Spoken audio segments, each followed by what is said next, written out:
For the fifth straight day, they came to protest a budget proposal that would strip public employees of most of their collective bargaining rights.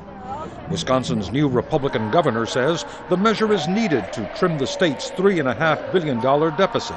It's either a matter of making reductions and making modest requests of our government employees, or looking at massive layoffs at a time when we don't need anybody else laid off. Show me what democracy looks like! These public employees say Walker's move to limit their collective bargaining rights and force them to contribute more to their pensions and their health care goes too far.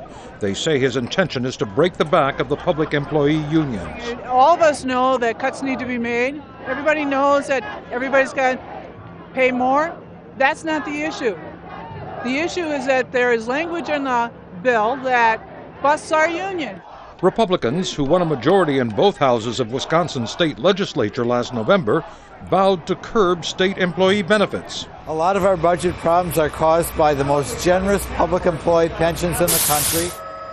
Walker supporters also showed up at the Capitol Saturday, but they were heavily outnumbered by the other group of protesters. It has become a bitter partisan battle. Public employee unions are strong backers of Democrats across the United States, and President Obama says they shouldn't be blamed for the state's budget woes. Some of what I've heard coming out of Wisconsin, where you're just making it harder for public employees to collectively bargain generally, seems like more of an assault on unions.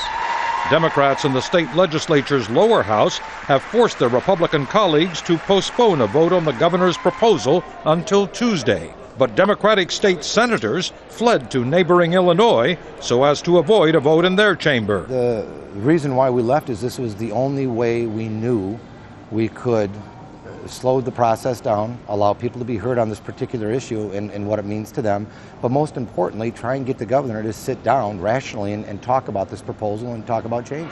But the governor refuses to budge, and the standoff continues. It's a battle that could be repeated in other states as they struggle to fund basic services at a time of dwindling revenues. Roger Wilkison, Al Jazeera.